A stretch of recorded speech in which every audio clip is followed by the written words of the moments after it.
The night before Adaugo's wedding smelled of jollof rice, wood smoke, and quiet promises. Umuokwe village sat under a sky brushed with silver clouds, and every tree seemed to rustle with anticipation. Women hurried across the compound carrying trays of food, girls chased each other with strings of beads, and the elders sat under the big Udola tree telling stories about the gods who blessed unions. Everyone was celebrating. Everyone except Adaugo. She sat alone on the low veranda of her late father's hut, the moon casting a pale glow on her milk-brown skin and the golden wrapper tied around her waist. Her braided hair hung loose like the tail of a restless horse. If anyone had looked closely, they would have noticed that her hands trembled slightly, as if they held a secret too heavy to swallow. But nobody noticed. Or maybe nobody dared to. Her younger sister, Nnena, was the first to break into her thoughts. 17, bright-eyed, with a spirit that danced ahead of her body, she slid beside Adaugo and whispered dramatically. "Tomorrow you will become somebody's wife. But this evening you are still mine. So talk to me before they carry you away." Adaugo tried to smile, but something fragile pulled at her mouth. "I'm not going anywhere," she murmured. "You know I'll always be here." "No," Nnena countered. "You say that, but when a woman marries, her heart becomes divided. You will belong to us, but you will also belong to him. And his people. And their traditions. And their expectations. And..." "Nnena," Adaugo cut in softly. "You worry too much." Nnena studied her sister for a long moment, her head slightly tilted. "Then why are your eyes like this?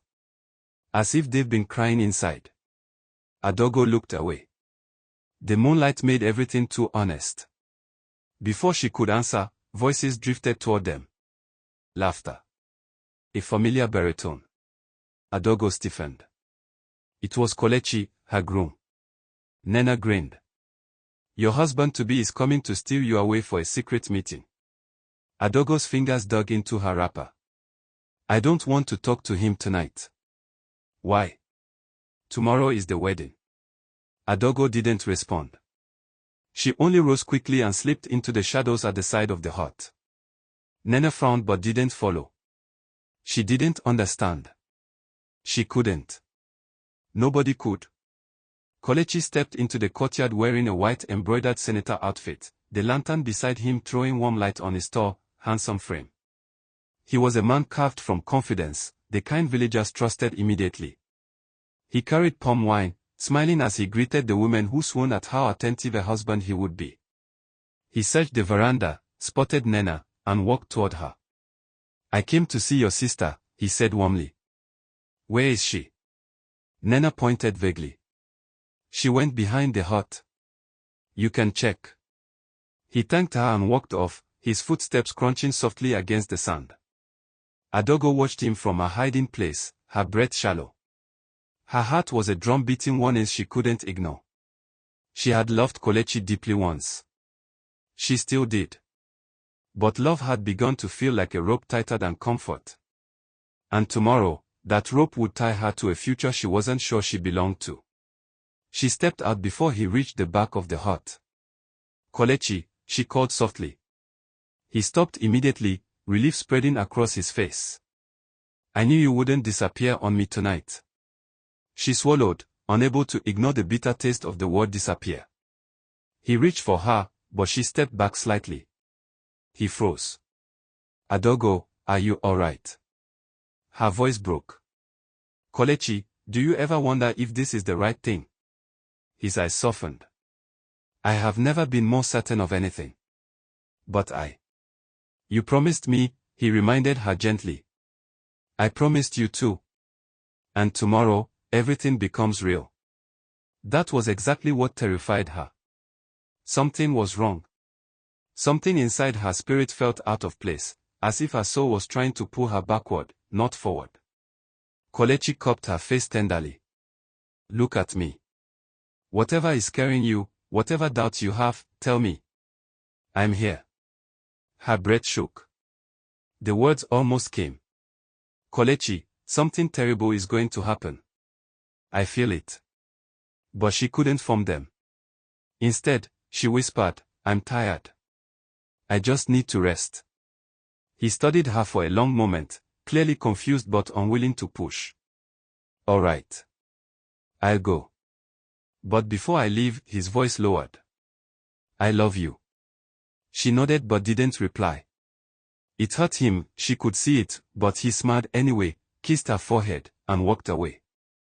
As he disappeared into the night, her throat closed around a truth she couldn't confess. Her dreams had been warning her for weeks. And tonight, the dream had changed. Tonight, Adaugo had seen herself walking away instead of down the aisle. The compound slept early, exhausted from cooking, dancing, arguing, and planning the next day's celebration. But Adaugo did not sleep. She sat alone in her mother's old room, the single lantern flickering. The air smelled of calm wood and memories. On the wooden stool beside her sat the white beaded crown she would wear at dawn, her mother's waist beads, and a small clay pot her father had carved before he died. Just past midnight, Nnena slipped quietly inside. You're not even lying down, she scolded. Do you want to look like a tired old woman at your own wedding? Adaugo forced a smile. Go to sleep, Nnena. No, Nnena folded her arms. I'm not leaving until you talk. I know something is wrong. And I know it has nothing to do with the wedding food. Adaugo tried to laugh. It came out thin. Nnena sat beside her and touched her hand. Tell me. For the first time that night, Adaugo let her walls fall. She leaned her head on Nnena's shoulder. I keep having dreams, she whispered. Dreams that feel like warnings. Warnings about what? I don't know. But I see myself, walking away. I'm barefoot. The village is behind me, but I don't look back. Nnena frowned. That's just wedding fear. No, Adaugo said firmly. It feels real. Like something is calling me. Or pulling me. Pulling you where? Adaugo's eyes glistened. I don't know. Nnena swallowed. Do you want to run away? No. Adaugo shook her head quickly. I don't want to hurt anyone. I love Kelechi. And Mama used to say that marriage is a woman's destiny. But Mama isn't here anymore, Nnena whispered. Silence settled between them. After a long time, Adaugo finally lay down, her head still spinning. Nnena blew out the lantern and curled beside her. But sleep didn't come. Not for Adaugo. Her eyes remained wide open in the darkness. Listening. Waiting. Fearing. Sunrise. Before the first cock crowed, Adaugo's eyes snapped open. The world was quiet, unnervingly so. Nnena snored softly beside her, wrapped in a thin cloth. The village outside was still asleep, though faint sounds of women waking early could be heard from distant huts. A strange calmness washed over Adaugo. Then a thought entered her mind. A whisper. A pull. She rose slowly, careful not to wake Nnena. Something compelled her to open the window. She pushed the wooden frame up gently, and froze. Because standing outside, in the faint grey softness of dawn, was a figure. A woman. Tall. Unmoving. Dressed in white. Adaugo's breath strangled in her throat. The woman's face was blurred by shadows, but her posture, her stillness, her presence felt familiar. And terrifying. Adaugo blinked, once, twice. When her eyes opened again, the woman was gone. Just gone. The only thing that remained was the whispering pull in Adaugo's chest. She stepped backward, heart pounding. Then, slowly, she reached for her wrapper, tied it around her waist, and walked toward the door. Something inside her knew. If she opened that door, her life would change forever. For a moment, she hesitated, looked back at her sleeping sister, then turned the knob. The rooster crowed. The sun teased the horizon.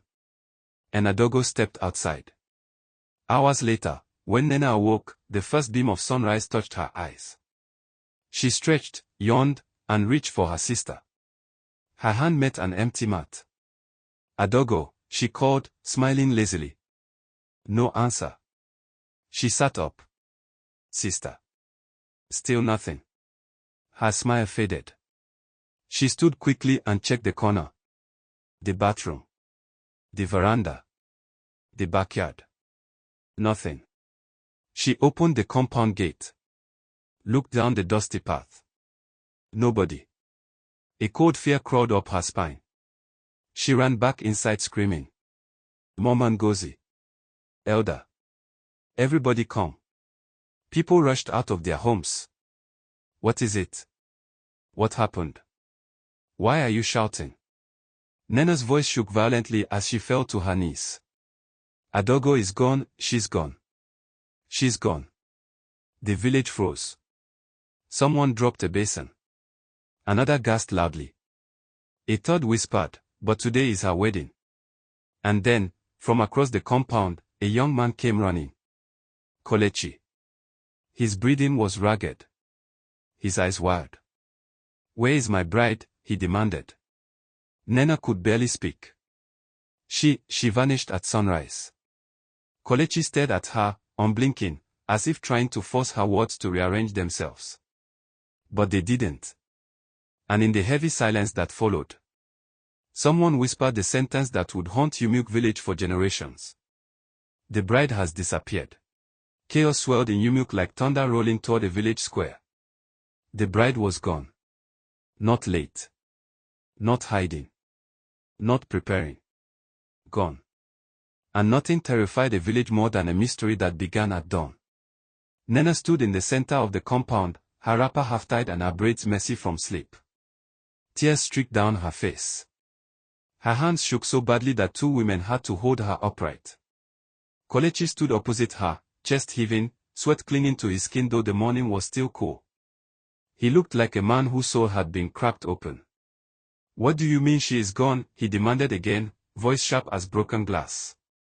Nnena, talk. Was she kidnapped? Did someone take her? Did she leave a note? I don't know, Nnena sobbed. I woke up and her mouth was empty.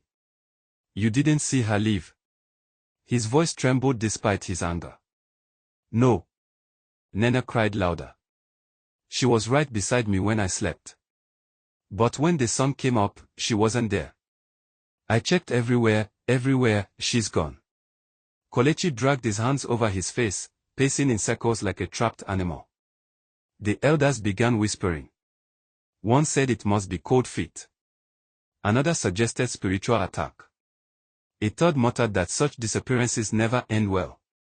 The whispers grew into a storm of speculation. She was troubled last night. I saw her looking around as if someone was calling her. Did she run away? Was she taken? Kelechi spun toward the crowd. Everyone, search. Spread out. Check the forest paths, the stream, the old shrine, everywhere. Move. The villagers exploded into motion. But Nnena didn't move. She stood rooted to the spot, trembling violently. One of the older women touched her shoulder. Nnena, sit. You need water. I don't need water, Nnena croaked. I need my sister. While the village split into groups and scattered across the land, Kelechi stormed back into the house. He tore through her clothing, her bags, her jewelry box. Nothing was missing. Her wedding beads lay neatly arranged. Her coral necklace still glowed on the table.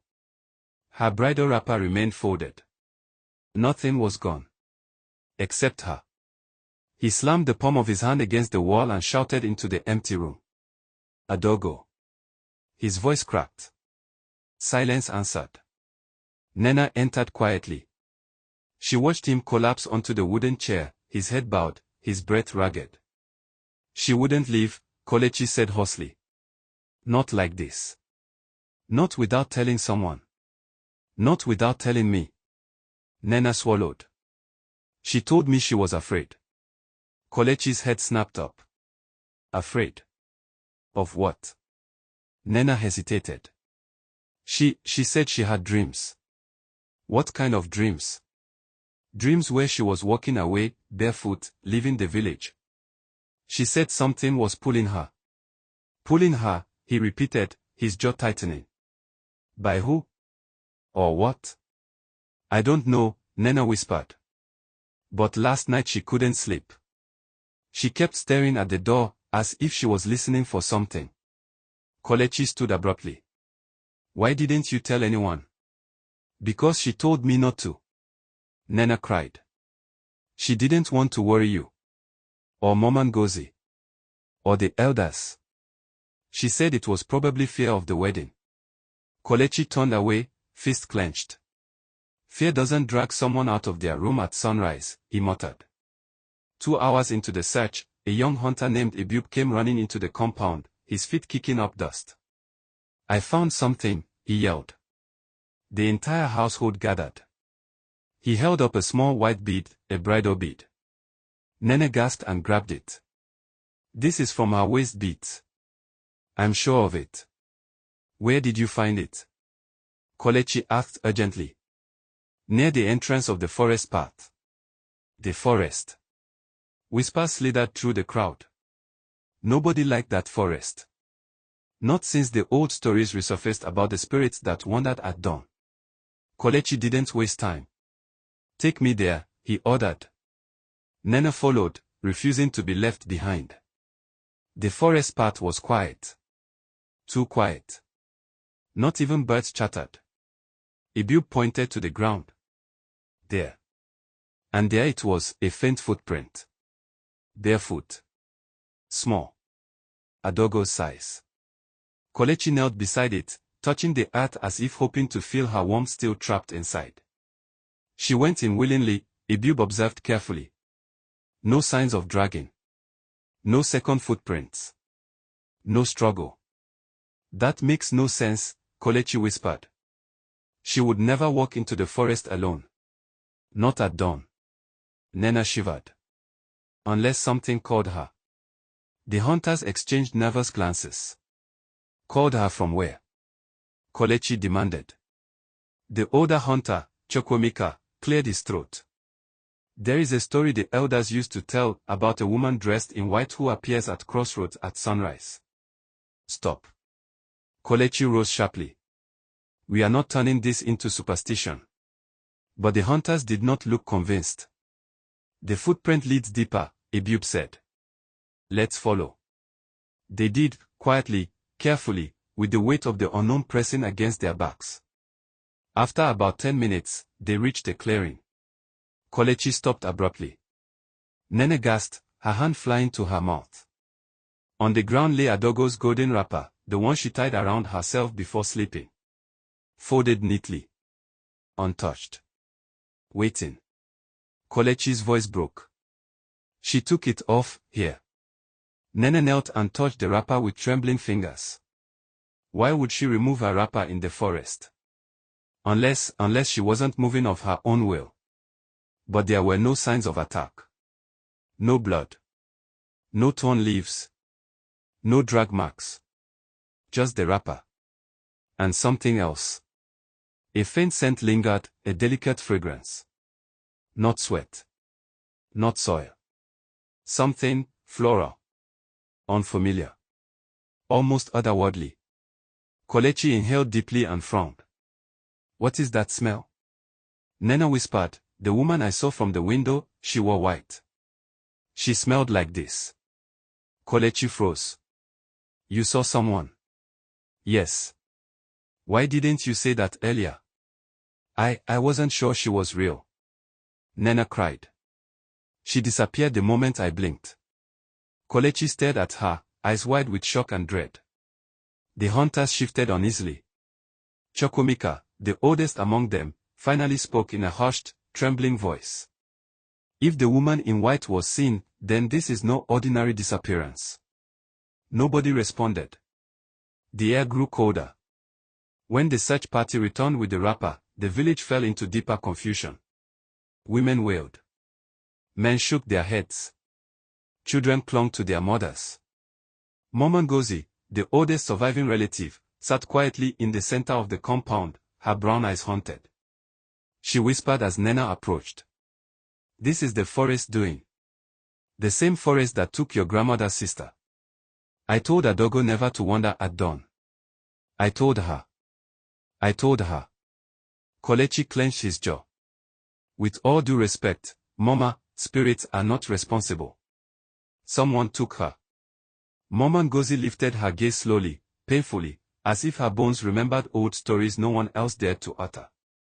There are things in that forest older than your reasoning, she murmured. Things that choose.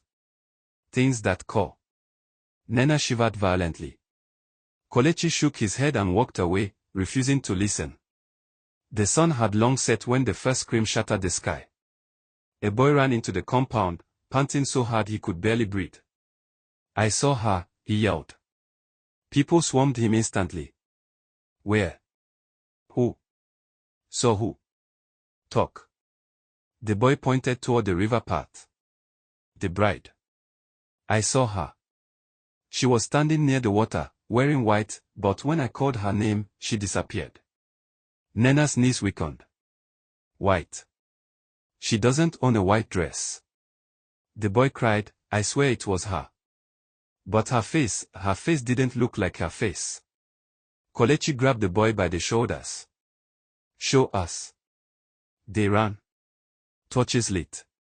Feet pounding. When they reached the riverbank, the place was silent. Too silent. The moon cast a pale light over the water. And then Nnena saw it. Her breath stopped. A single footprint in the wet sand. Barefoot. Feminine. Recent. Kelechi knelt beside it, hands trembling. She was here, he whispered. Or something wearing her shape, Chukwemeka muttered. Kelechi shot him an angry glare but said nothing. They followed the prints. 1, 2, 3. Then they stopped abruptly. No more footprints. Just empty sand. The hunter spread out. They found nothing. Nothing except a second scent.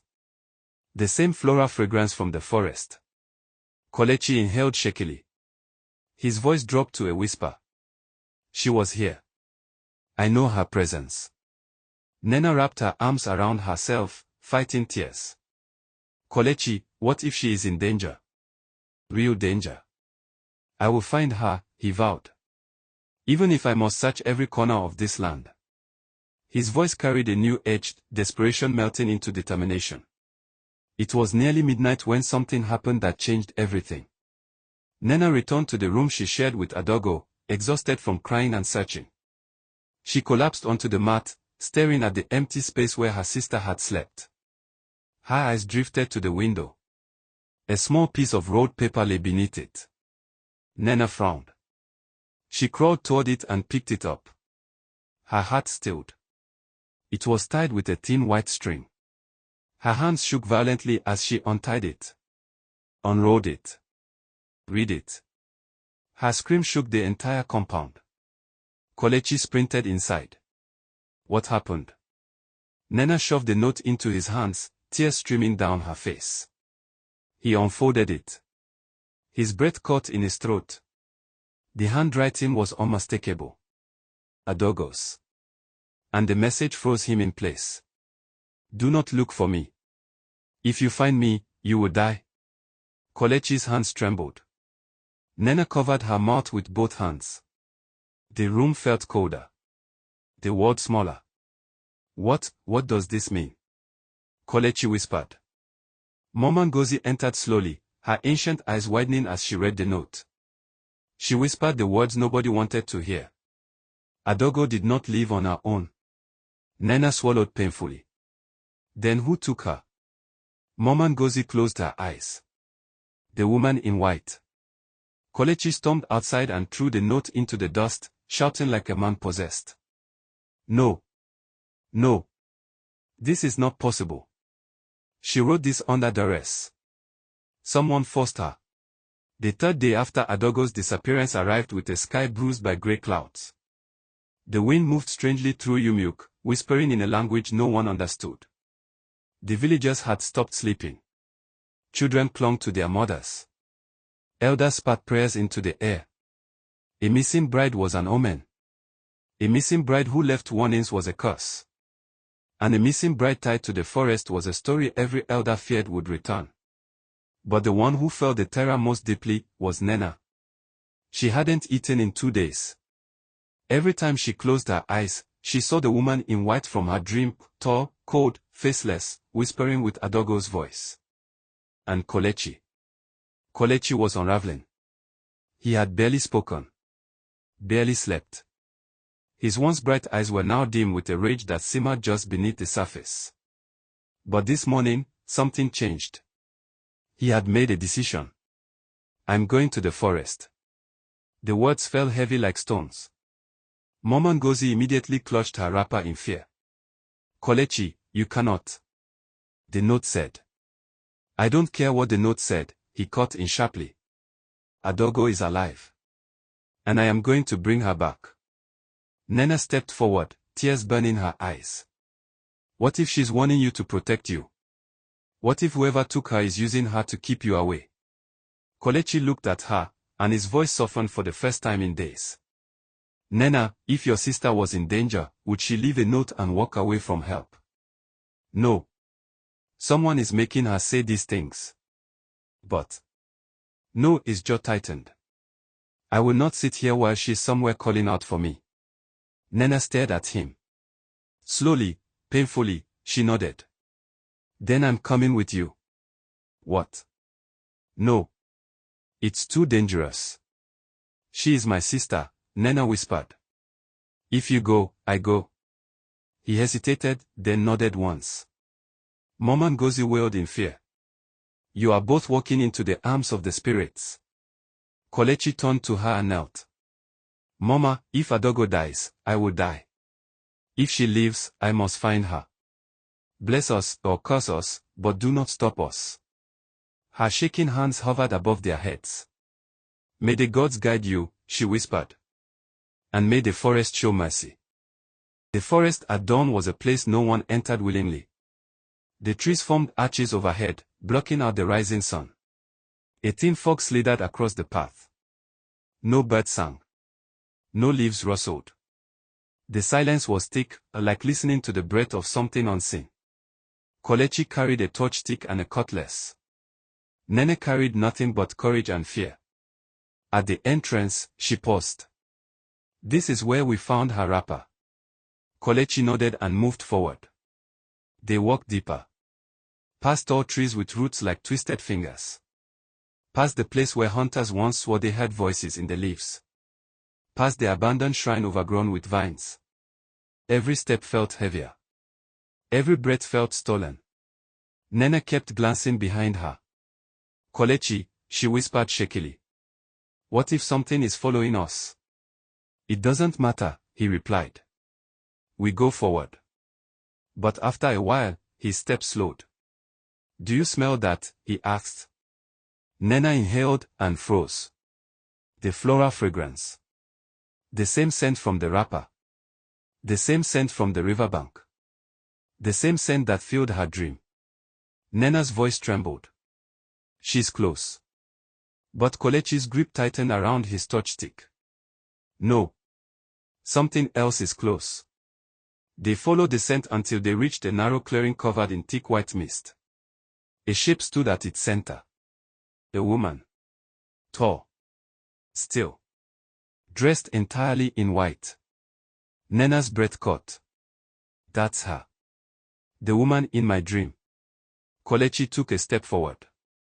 Adaugo, he called. The woman didn't move. He stepped closer. Adaugo, answer me. The woman tilted her head slowly. Too slowly. Unnaturally slowly. The mist shifted. And then Kelechi saw it, the face beneath the veil of white. He gasped. It was Adaugo. Or at least, it looked like her. Her skin glowed a pale silver. Her eyes were clearer than water. Her lips were neither smiling nor frowning, simply still. Too still. Nnena fell to her knees, sobbing. Sister. Sister, please, come home. Adaugo, Kelechi whispered, stepping closer. It's me. It's your husband. The woman in white finally spoke. But the voice wasn't Adaugo's.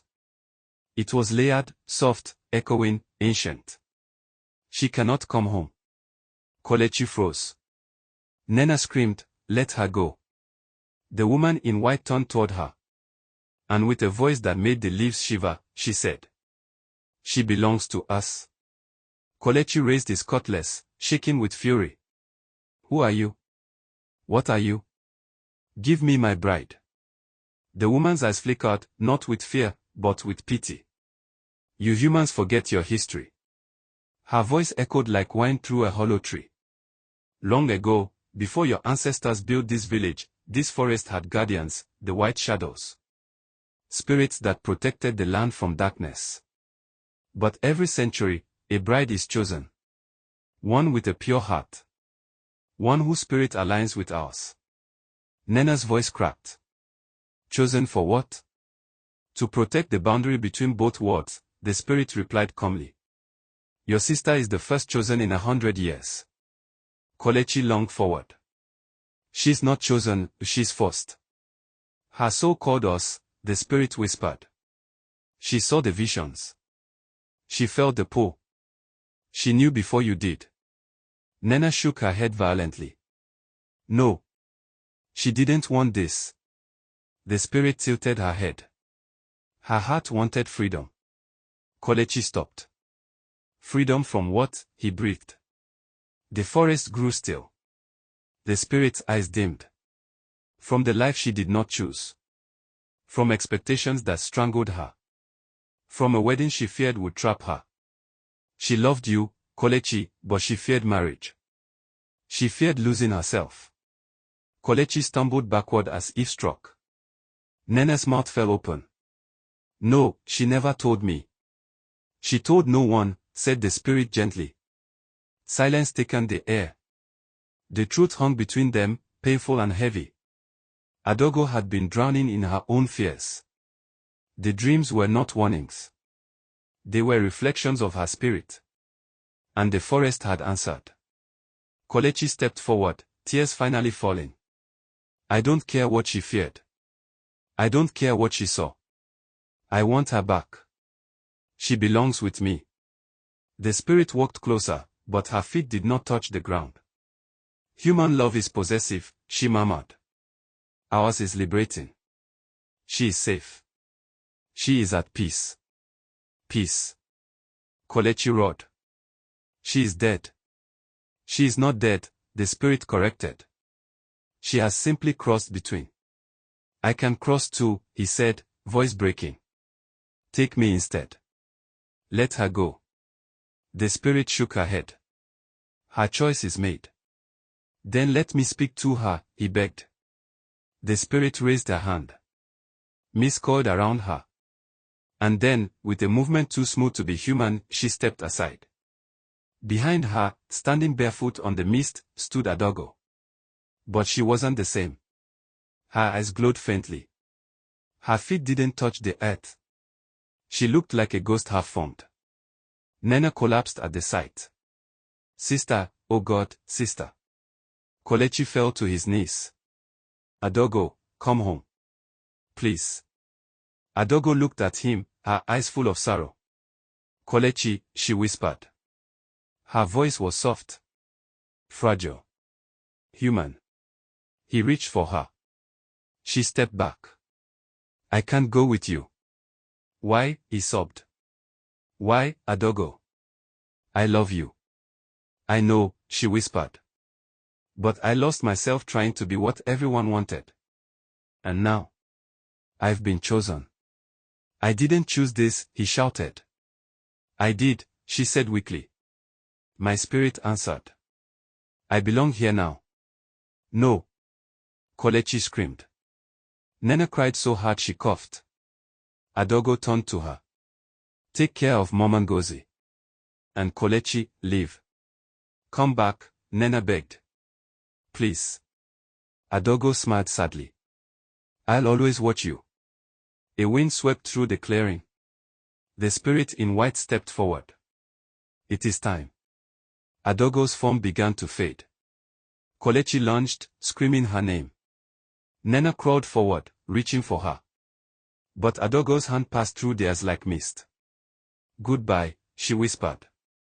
And then she vanished. Completely.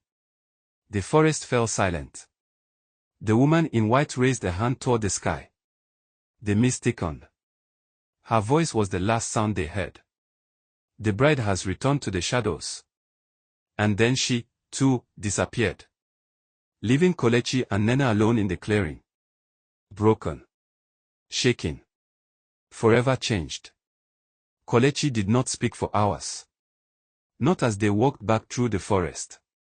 Not when they reached the compound. Not when Mama Ngozi wailed at the sight of their faces. He walked into Adaugo's empty room. Sat on her mat. Held her remaining waist beads in his fist. And sobbed like a child. Nnena remained in the doorway, unable to move. Mama Ngozi whispered prayers to the ancestors. The villagers gathered outside, waiting for answers. The sun set. The sky darkened. And Umuokwe would never be the same again. 3 days later, at dawn, Nnena stood outside drawing water from the well. The wind blew softly against her cheek. A familiar floral scent drifted past her nose. She froze. Slowly, she turned toward the forest. At the entrance, a faint white figure stood watching her. Tall. Still. Waiting. Nnena's heart pounded. Because the figure wasn't the spirit. It was Adaugo. Barefoot. Luminous. Eyes glowing faintly. Their eyes locked. And Adaugo whispered. Nnena, it's your turn now.